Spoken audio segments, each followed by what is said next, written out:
ബഹുമാന്യനായ രാമൻപിള്ള സാർ, ആദരണീയനായ അധ്യക്ഷൻ, വേദിയിലിരിക്കുന്ന സ്വാമിജി അടക്കം, എനിക്ക് ഒരു സഹോദരനെ പോലെ എന്നെ എപ്പോഴും എന്തിനും വിളിക്കുന്ന സുഗതൻ സാറടക്കം വിശിഷ്ട വ്യക്തികളാണ് വേദിയിൽ. മുമ്പിലിരിക്കുന്നവരെല്ലാം മാധ്യമ സുഹൃത്തുക്കളും ക്ഷണിതാക്കളും ഉണ്ട്. ഈ സ്ത്രീ ശങ്കര ജയന്തി ആഘോഷവേളയിൽ എന്നെ വിളിച്ചു. ഇനിയിപ്പോൾ ഒരു 50-ാം വർഷം ഒന്നും അനുസ്മരിച്ചാലും ഇല്ലെങ്കിലും അതൊന്നും എൻ്റെ ജീവിതത്തിൽ അങ്ങനെ കടന്നുപോയ ചില കാര്യങ്ങളാണ്. ഈ പറഞ്ഞതുപോലെ എന്നോട് സ്നേഹമുള്ള, എന്നെ ഒരു അമ്മയെപ്പോലെയും ചേച്ചിയെപ്പോലെയും ഒക്കെ കരുതുന്ന കുറച്ച് മാധ്യമ സുഹൃത്തുക്കളാണ് ആദ്യം എന്നോട് ഓർമ്മപ്പെടുത്തുന്നത്, ചേച്ചി 50 വർഷമായിരുന്നു. സത്യം പറഞ്ഞാൽ ഞാൻ മറന്നുപോയി. അപ്പോഴാണ് ഞാൻ അറിയുന്നത്, അയ്യോ 50 വർഷമായോ ഞാൻ എന്നുള്ളത്. അങ്ങനെ അവരെല്ലാവരും കൂടെ തിരുവനന്തപുരത്ത് ആദ്യമായിട്ട് ഒരു ആഘോഷം നടത്തി.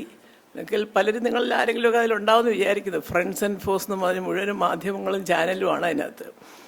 അത് നടത്തി. പക്ഷേ അതാരോ പറഞ്ഞതുപോലെ ഒരു വലിയ ഐശ്വര്യമുള്ളൊരു തുടക്കമായിരുന്നു. ഇന്നലെ ഇവിടുത്തെ ഒരു ബഹുമാന്യനായ മന്ത്രി എനിക്ക് വീണ്ടും വർക്കല വെച്ച് ഇതുപോലെ ഒരു 50-ാം വർഷത്തിൻ്റെ ഡോക്ടർ MS സുബ്ബലക്ഷ്മി അവാർഡ് വന്നപ്പോൾ ഞാൻ പറഞ്ഞു, നല്ല തുടക്കമായിരുന്നു സാർ, ഇതിപ്പോൾ ഒരു 10-35 സ്വീകരണവും 10-35 മെമൻറ്റോയും ആയി എന്ന് ഞാൻ പറഞ്ഞു.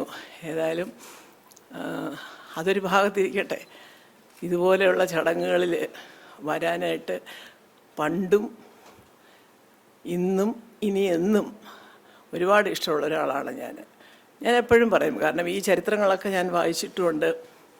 ആദിശങ്കരൻ്റെ കാര്യങ്ങളും എല്ലാം പലരും പറഞ്ഞും കേട്ടും അറിഞ്ഞത് കൂടാതെ കുറച്ചൊരു പ്രായമായതിന് ശേഷമാണ് ഒരുപാട് കാര്യങ്ങൾ സ്വാഗത പ്രസംഗത്തിൽ പറഞ്ഞതുപോലെ നമ്മൾ അദ്ദേഹത്തിൻ്റെ ചൈതന്യവത്തായ കാര്യങ്ങളെക്കുറിച്ചും കർമ്മത്തെക്കുറിച്ചും അറിയുന്നത്.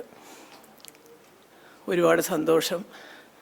ഞാൻ എപ്പോഴും പറയും, പണ്ട് സിനിമ അഭിനയിക്കുന്ന കാലത്തും ഓരോരോ പുരാണ പടങ്ങൾ വരുമ്പോൾ അന്നൊക്കെ ഞങ്ങൾക്കൊരു വേഷം കാണും തീർച്ചയായിട്ടും. കാരണം അത് അങ്ങനെയുള്ള പടങ്ങളിൽ മലയാള ഭാഷ ശുദ്ധമായിട്ട് സംസാരിക്കുന്നവർ വേണമെന്ന് ഈ പറഞ്ഞ പോലെ സംവിധായകർക്ക് നിർബന്ധമുണ്ട്. ഇപ്പോൾ അതൊന്നും വേണ്ട, എങ്ങനെയെങ്കിലുമൊക്കെ പറഞ്ഞിട്ട് ഡബ് ചെയ്ത് വിട്ടാൽ മതി. അന്ന് അതങ്ങനെയല്ല, സൗണ്ട് നേരിട്ടെടുക്കുകയാണ്. ഇതുപോലെ ഡബ്ബിംഗ് പരിപാടിയില്ല. അപ്പം അതുകൊണ്ട് തന്നെ സെറ്റിൽ നമ്മൾ അഭിനയിക്കുമ്പോൾ മലയാള ഭാഷ ഉച്ചാരണ ശുദ്ധിയോടെ നന്നായിട്ട് സംസാരിക്കുക എന്നുള്ള നിർബന്ധമായിരുന്നു. അങ്ങനെ പി ഭാസ്കരൻ മാഷ് എന്നെ ഒരിക്കൽ വിളിച്ചു. ഇതുപോലൊരു ചിത്രത്തിൽ ഞാൻ അഭിനയിച്ചു. ജീവചരിത്രത്തിൻ്റെ ഒരു ഭാഗമെന്ന് വേണേൽ പറയാം അദ്ദേഹത്തിൻ്റെ. അങ്ങനെയെല്ലാം സംഭവിച്ച എൻ്റെ ജീവിതത്തിൽ അവസാനം ഇങ്ങനെ ഒരു ജയന്തി ആഘോഷത്തിന് വരാനൊരു ഭാഗ്യം കിട്ടിയത്, അതും ഈ പ്രായത്തിൽ 50 വർഷം കഴിഞ്ഞപ്പോൾ കിട്ടിയതിൽ വലിയ സന്തോഷമുണ്ട്. കാരണം എന്നെ സംബന്ധിച്ച് പറയുകയാണെങ്കിൽ ഇവരൊക്കെ ചരിത്ര പുരുഷന്മാർ തന്നെയാണ്. കാരണം ഇവരുടെയൊക്കെ ചരിത്രം പഠിക്കണം. അത് പഠിക്കാൻ ഇന്നത്തെ തലമുറ മെനക്കെടുന്നില്ല എന്നുള്ളതാണ് ഏറ്റവും വലിയ സങ്കടം. അപ്പോൾ എല്ലാവരും പറയും, പണ്ട് മറ്റേ ഇടതാണ് സുകുമാരൻ, ഇടതുപക്ഷമാണ് മറ്റേ, അത് അങ്ങനെയാണ് ഇങ്ങനെയാണെന്നൊക്കെ.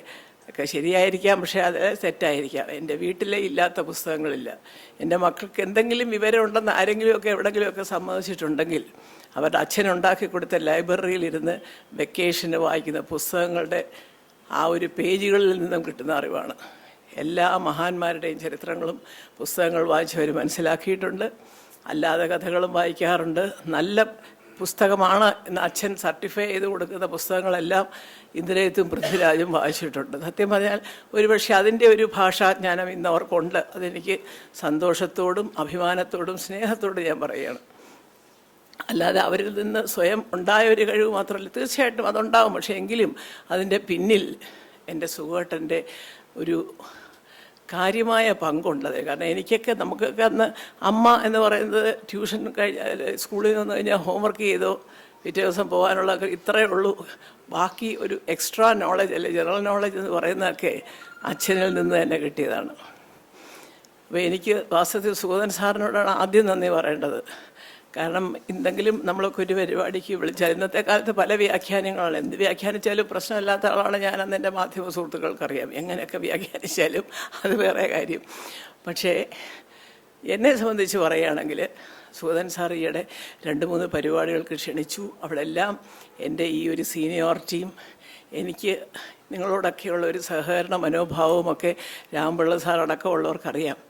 അപ്പോൾ അതുകൊണ്ട് തന്നെ എന്നെ വിളിച്ചപ്പോൾ എനിക്ക് വലിയ സന്തോഷം തോന്നി. എന്നെ ഓർത്തല്ലോ, ഇത്രയും വർഷങ്ങളൊക്കെ കഴിഞ്ഞിട്ട് ഓർത്തല്ലോ, വിളിച്ചല്ലോ എന്ന് തോന്നി. ഞാനൊരു നീണ്ട പ്രസംഗത്തിന് ഞാനിവിടെ ആളല്ല, കാരണം രാമപിള്ള സാറിൻ്റെയൊക്കെ പ്രസംഗം നമുക്ക് കേട്ട് പല കാര്യങ്ങളും മനസ്സിലാക്കാനുണ്ട്. സ്വാമിജി ഇരിക്കുന്ന എല്ലാവരും ഉണ്ട്. ഉദ്ഘാടനം ചെയ്യുക എന്നുള്ള ഒരു കർമ്മമാണ് എന്നിൽ അർപ്പിച്ചിട്ടുള്ളത്. എന്തായാലും ഇങ്ങനെ ഒരു വലിയ മഹാൻ്റെ ജയന്തി ആഘോഷങ്ങളുടെ ഈ ഒരു സമ്മേളനം ഔപചാരികമായി ഉദ്ഘാടനം ചെയ്യാൻ എനിക്ക് കിട്ടിയ ഈ അവസരം എല്ലാവിധ പ്രാർത്ഥനയോടും നിങ്ങളുടെ എല്ലാവരുടെയും അനുഗ്രഹത്തോടും ഞാൻ ചെയ്തതായി പ്രഖ്യാപിക്കുന്നു. നന്ദി, നമസ്കാരം. ഡബ്ബിംഗ് ആർട്ടിസ്റ്റ് എന്നീ നിലകളിൽ പ്രവർത്തിക്കുന്നു. ഭരതനാട്യം നർത്തകിയാണ്. അഭിനയ രംഗത്തും വ്ളോഗിംഗ് രംഗത്തും തൻ്റേതായ വ്യക്തിമുദ്ര പതിപ്പിച്ച അഭിനേത്രി. 2024 നിശാഗന്ധി IFTV ഫാഷൻ ഷോയിൽ ജൂറിയായിരുന്നു. ജൂറിയുടെ പ്രത്യേക പരാമർശം സ്വന്തമാക്കി ശ്രദ്ധേയമായ വ്യക്തിത്വം ആയി മാറിയ കലാരംഗത്തുള്ള പ്രത്യേക അഭിനിവേശത്തിനായി സ്വയം സമർപ്പിതമായ ശരണ്യ ശശിധരൻ നിരവധി പ്രതിസന്ധികളെ തരണം ചെയ്ത് മുന്നോട്ടുള്ള യാത്രയിലാണ്. ശരണ്യ എസ് സാറിനെ ഈ സ്നേഹാദരവ് സ്വീകരിക്കാൻ വേദിയിൽ ക്ഷണിക്കുന്നു.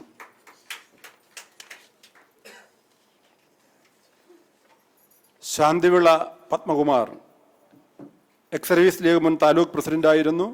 കിരീടം സിനിമ 35-ാം വർഷത്തിലേക്ക് കടക്കുന്ന ഈ സമയത്ത് വെള്ളായണിയിലെ എല്ലും തൊലിയുമായി മാറിയ കിരീടം പാലത്തിന് അതിനുവേണ്ടി മനുഷ്യാവകാശ കമ്മീഷൻ അടക്കം നിരവധി പരാതികൾ കൊടുത്ത് പാലം നവീകരിച്ച പൊതുപ്രവർത്തകനാണ് ശാന്തിവിള പത്മകുമാർ. അദ്ദേഹത്തിന് മലയാള നെറ്റ്വർക്കിൻ്റെയും ഹിന്ദു ധർമ്മ പരിഷത്തിൻ്റെയും അംഗീകാരം നൽകുന്നു. അത് സ്വീകരിക്കുന്ന അദ്ദേഹത്തെ ആദരവ് ക്ഷണിക്കുകയാണ്.